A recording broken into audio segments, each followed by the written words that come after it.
Hello, everyone, and welcome back to Game, Develop, Repeat. I am your host, Chris, and today we're talking about stress. Specifically, we're talking about stressful video games and relaxing video games with a special focus on the relaxing side of things because I find them very interesting. I find it very intriguing that some games manage to be genuinely relaxing. I think we look at games and we think, oh, that's a relaxing game. And then you're playing it and there's like timers and there's deadlines and there's all this stuff. And you're like, oh, this isn't as chilled out as people say it is. This is kind of intense. This is kind of stressful. I want the games that are so relaxing that even I, when I start micromanaging all my goals and min-maxing the game, have a pleasant, relaxing experience. So we're going to look at some of those games and we're going to look at the most stressful games and we're going to look at the contrast and try to suss out what makes a game intense, fast-paced, stressful, and what makes a game chilled out and comfy. Let's get started.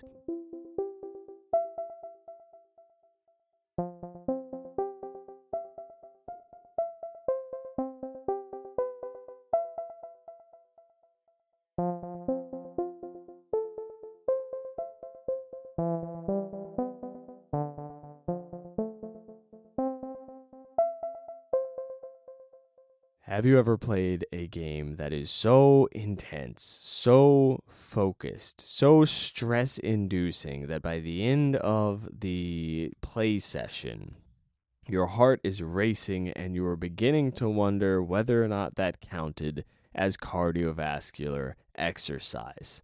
Because it just gave you that level of stress and anxiety, and your body was like, I need to prepare you for whatever is happening right now. This is crazy. We need to be ready to run. We need to be ready to fight. Let's go, let's go, let's go. Meanwhile, you're just clicking a mouse and tapping a few keys on the keyboard, but you're freaking out. First off, that's beautiful that a game can do that. Second off, what game does it for you? In contrast, have you ever played a game in which you cannot help but relax? You play this and it feels like you just got a soft massage at the end of the round. You play it and you go, nice. I said the end of the round, but these are generally not competitive games. These are generally not games with rounds. These are games where you sit down and you immerse yourself in a world for an hour and a half and you walk away and you go, you know what? Things are kind of good. Things are kind of nice. How many of those have you played? Let's go through my list. I'm going to go through my list of games that make me stressed out and intense and physically hyperactive, I guess. Like they up my heart rate to some degree sometimes, like those intense experiences. And we're going to go through the list of that chilled out stuff, that nice cozy vibe stuff. And if you have things that I do not have on my list, especially on the cozy vibe side of things, hit me up with it, please. I am absolutely using this platform to get video game recommendations, and I'm not even ashamed of it. So hit me up at anxiousbuddhagames@gmail.com or join the Discord and shoot a message in there and be like, hey, I heard you were looking for games. Boy, have I got some stuff for you. All right? Here's my list. For the anxiety-inducing games, for those among the audience here who want to feel stressed out while playing a video game, and I know you're out there, I think that's a big part of loving games, is loving that moment where you're like, oh God, I'm going to die, right? I've got a few recommendations. I have got Cook, Serve, Delicious, 1, 2, and 3. I've got any real-time strategy game with a ranked system. I just clipped the mic. I apologize for that. Hopefully I can fix it when editing. I have got almost any MOBA. So Dota, League of Legends, Smite, that sort of thing. Again, the competition really helps with this, at least for me. Shooters and stuff. Fast-paced shooters. Intense shooters. Shooters with a good soundtrack. That can do a lot for it. that is a great category of high intensity game. There are also competitive shooters. I'm sure that is a intense experience. I never did get into them because I'm not much of a shooter guy. But there's all sorts of Valorant, that sort of thing. There's all of those games. And then this might be the one that throws you for a loop a little bit. Chess.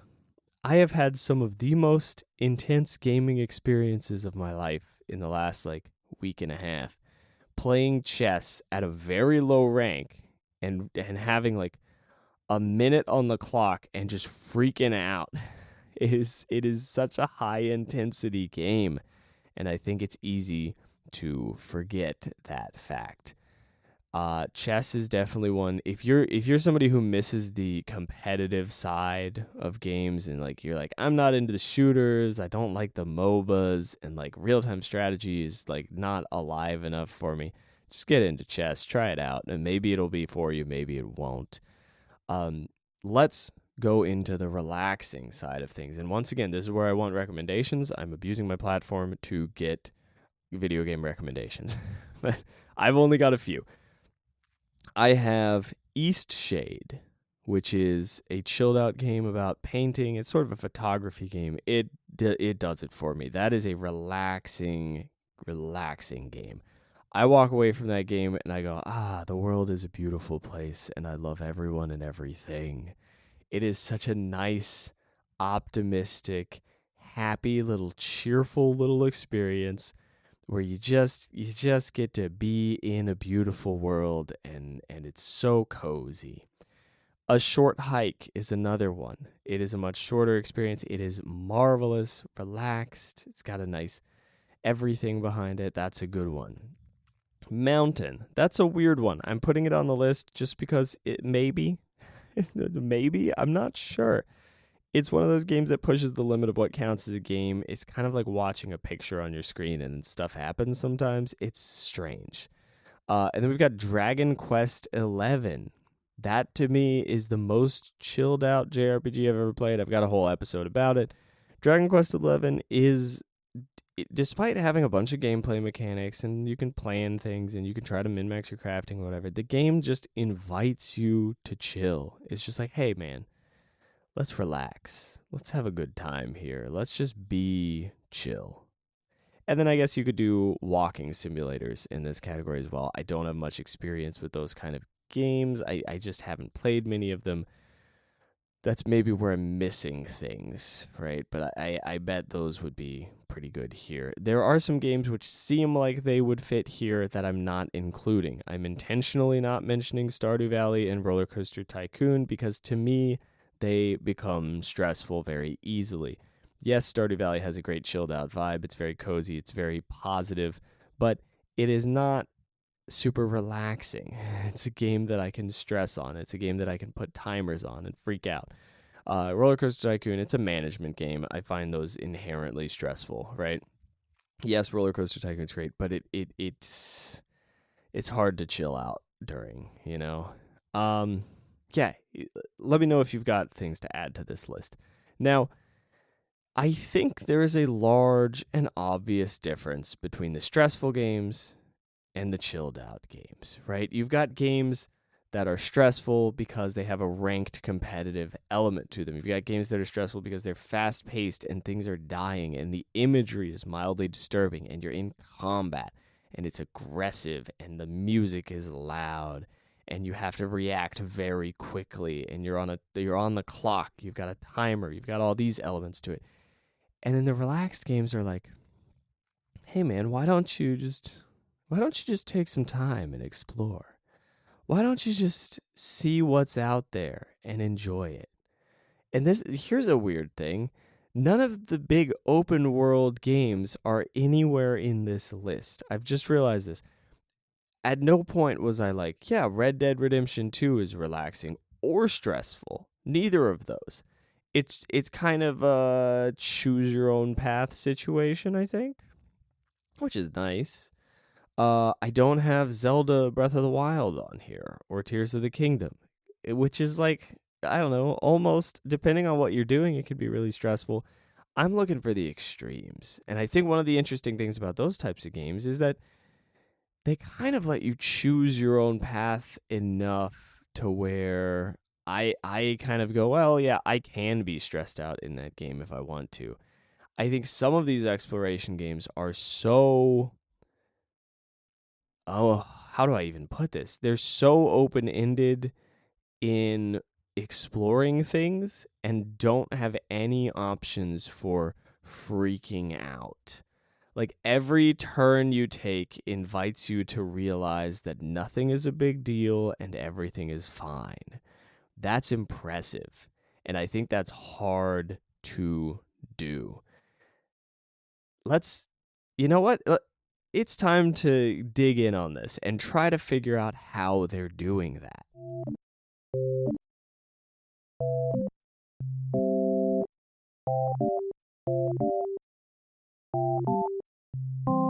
If you want to make a relaxing game, what are you going to do? What is the trick? What is the move to make the game soothing? I think maybe the best game to pull from to learn about this is actually Dragon Quest XI, because it's one of the it's within a genre that can be stressful if you want it to be. And it decides not to be. If we look at Short Hike, if we look at Eastshade, they're both kind of like, yeah, you explore, you walk around, and there's no combat or anything, and it's fine. Just get cozy, just enjoy.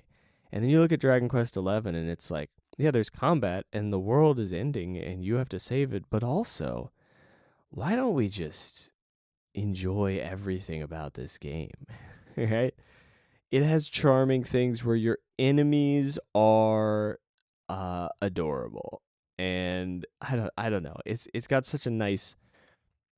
I think it pulls it off almost entirely from aesthetic. I think Dragon Quest XI is a case where they're so extremely, incredibly committed to comfy vibes and cheerful optimism. Like even the bad things that are happening get immediately responded to with some kind of optimism. Everything can be going wrong in that game and you will still feel like it's going to be all right.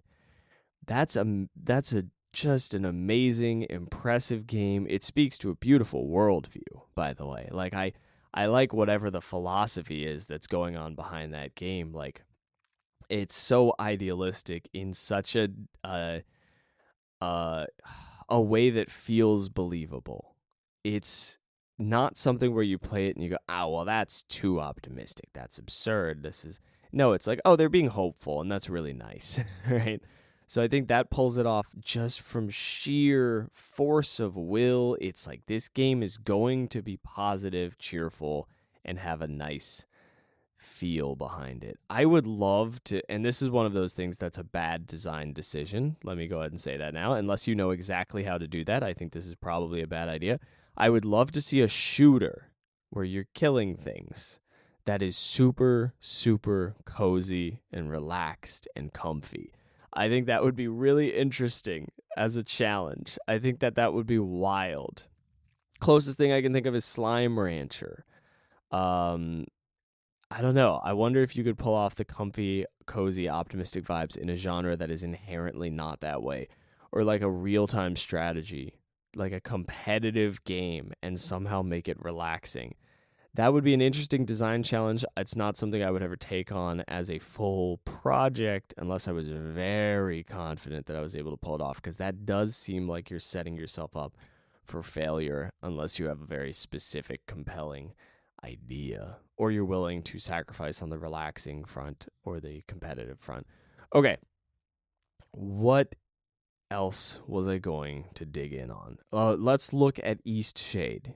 For those of you who have not played Eastshade, how does it pull off the relaxing thing? It doesn't really have gameplay in the way that you would think. The gameplay in Eastshade is about noticing how beautiful the world is and taking really pretty pictures.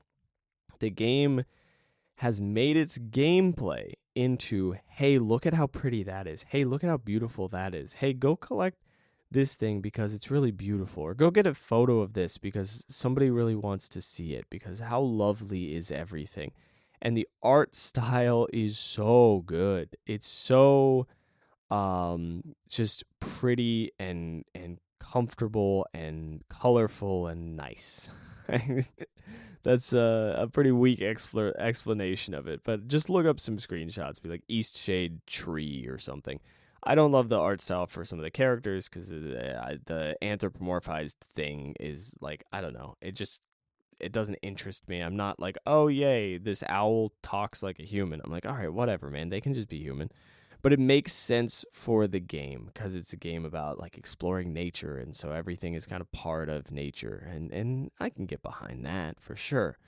So that is definitely a relaxing one, and it uses gameplay for the relaxation.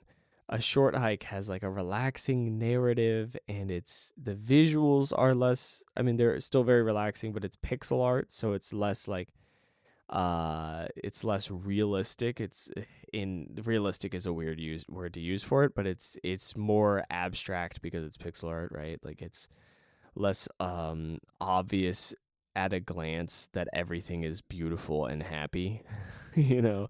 But it definitely pulls off the everything is beautiful and happy thing, and it's about discovery and getting sucked into this world.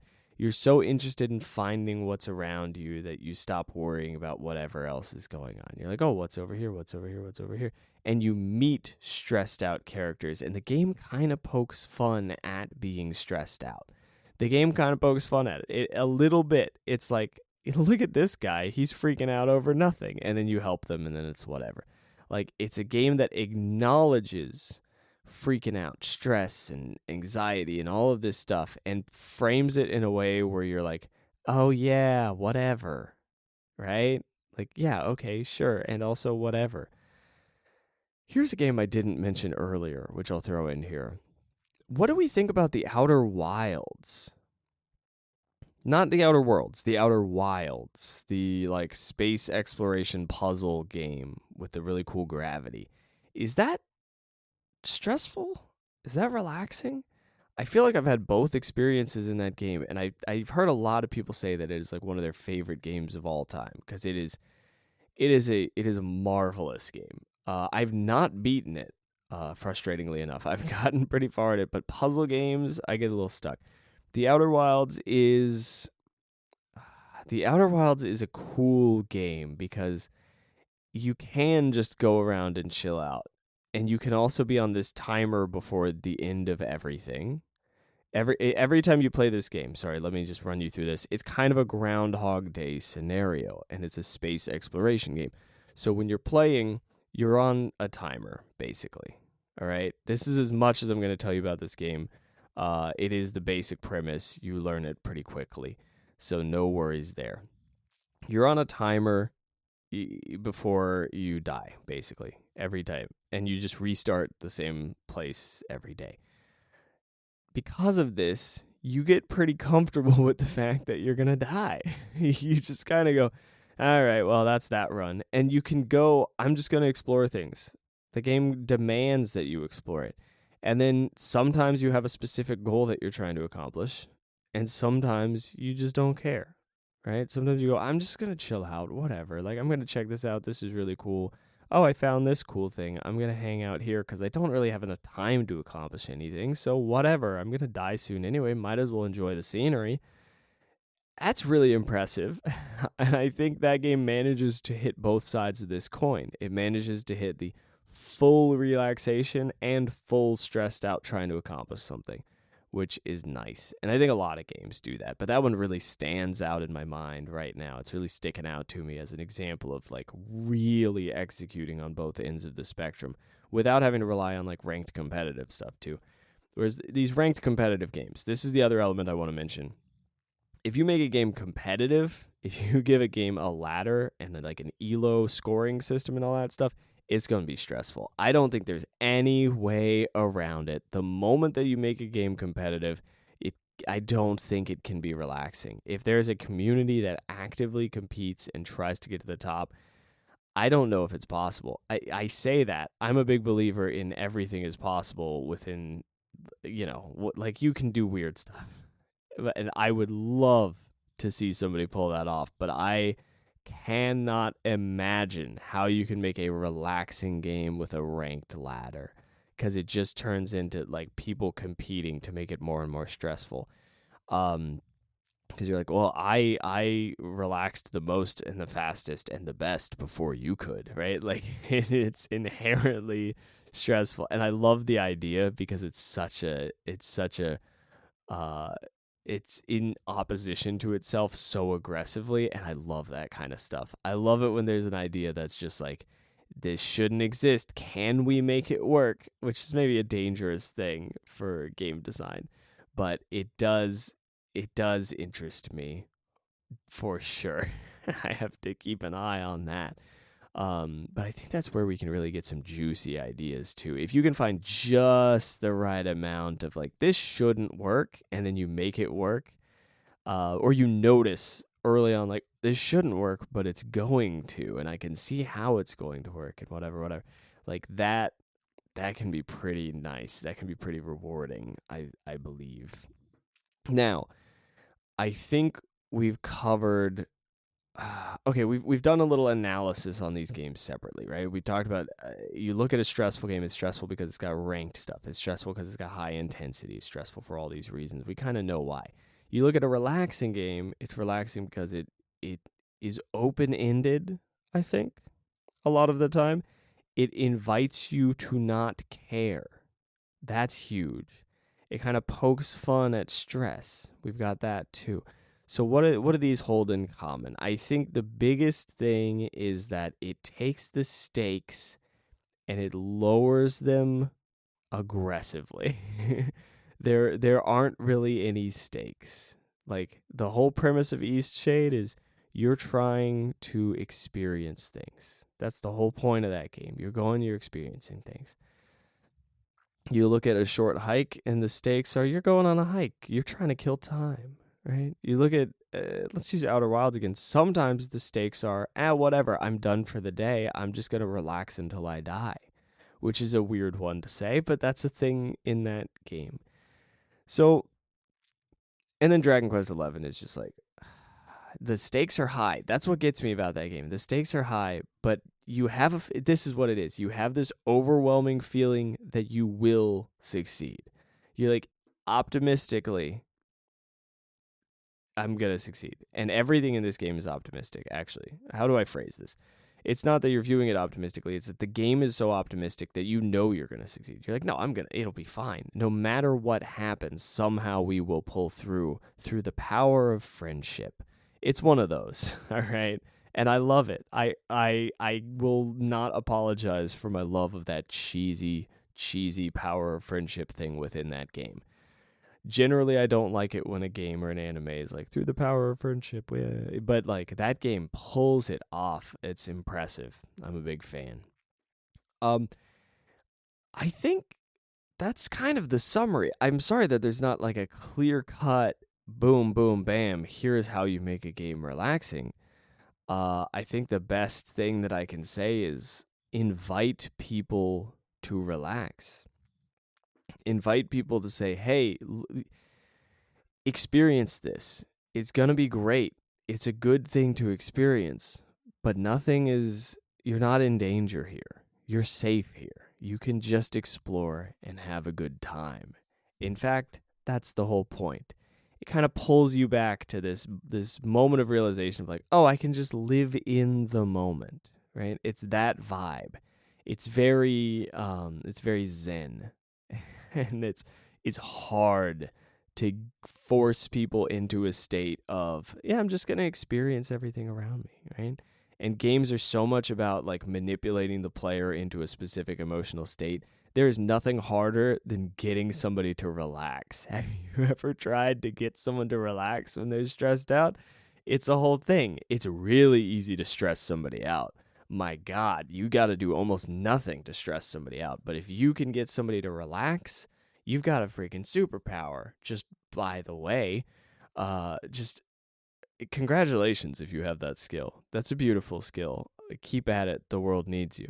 Now, I'm going too far into a tangent. Let's check in on my development really quickly.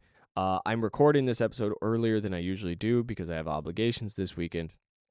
I've made some progress writing for my game. I feel like I'm breaking through the wall. I feel like I'm getting back into working on stuff.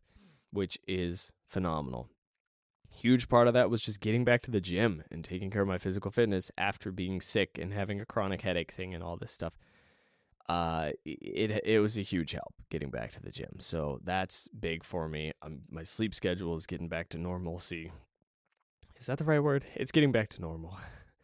And then I had this weird thing yesterday morning where I woke up and I started seeing my life as a chess game, which is very funny because my elo in chess is I got above 400 and then I went back below 400. I'm very, very bad at chess.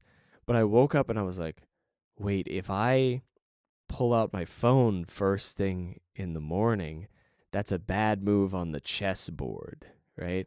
Like for some reason, everything was autopiloting to a chess metaphor when I woke up. It was like, oh, I'm putting myself in check if I pick up my phone because then I have to do this. Like it's forcing these actions. So I'm just going to not pick up my phone. I'm just not going to put that pawn there. So then the enemy, which is also me, doesn't put me in check. So then I don't have a forced move. Instead, I'm going to do this other thing, which is I'm going to go eat an apple or something, right? Like I'm going to go have breakfast without my phone. It was weird, but it was a cool experience. And I think today I tried to force the metaphor again. Like in my brain, I was like, oh, we need to make sure to, and it just wasn't flowing. Yesterday, for some reason, it just flowed automatically. I just had this crazy metaphor. And then that set me up for success. And then I was like, okay, so then I'll do this, then this, then this. And now I'm getting work done.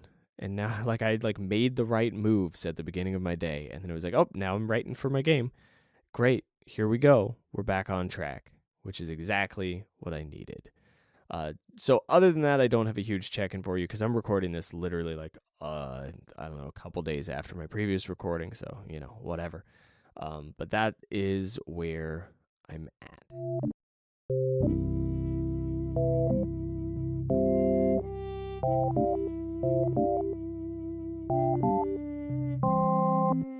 This week, I've only come up with one question to help us on our game development journeys. And that question is, what small choices have an oversized impact on your day or week or month or so, what have you, right? Or your work day or whatever chunk of time you're looking at. What small choices have an oversized impact? I would say for me, it's the old when I go to bed and whether or not I look at my phone first thing in the morning, and that stuff that's significant, and whether or not I'm going to the gym. If I put in the effort of putting on my gym clothes, that alone has a huge impact. Because then I end up going to the gym and then I do all this other stuff, and it's a chain reaction. So what chain reactions do you have in your life, and what are the versions of it that kind of keep putting you in checkmate to use, or in check to use the metaphor, and forcing a different move, right? Like if you sit down at your computer, will you open up Reddit? If you sit down at your computer, will you automatically do this, that, or the other? Or are you going to start working on a thing? What sets up your computer so that you pull up your development environment instead of pulling up Reddit? Is there some cue that's causing that? Is it just the time of day? What is it? All right. That's what I have. I had some other thought that I wanted to share today. Oh, it was this. I thought about stressful games versus relaxing games because I was realizing that sometimes you play a game and you don't feel rested afterwards. Like you'll go, for me, I play a game and I go, oh, I need to relax. I'm going to play a game because playing a game is my default hobby, right? I'm like, oh, I've got some spare time. Now's a good time to play a game. It's a good time to relax. But it doesn't relax me all the time. It's not relaxing to go play a stressful game. It's relaxing to go play a relaxing game. And that's why I started diving deep and going, okay, what are the relaxing games? Like, what are games that are actually relaxing? And I found that there's not that many. And then I was like, you know what the actual solution is to go outside and go for a walk without my phone for like an hour. And then I came back and I was like, oh, I feel so much better. Like, I feel so much more relaxed than if I were to relax by playing a game, Sometimes the solution is doing something different, I guess. And that's what leads me to my tip for myself this week, which maybe you can pull something from. My tip for myself is to prioritize real relaxation, relaxing relaxation over stressful relaxation. So prioritize going for a walk over playing chess. All right. Prioritize the versions that are less intellectually challenging, the versions of relaxation that let you actually zone out and do basically nothing mentally. That is everything that I have for you this week. I will see you in the next one. Until then, get out there, make some stuff, and have fun with it. Bye-bye.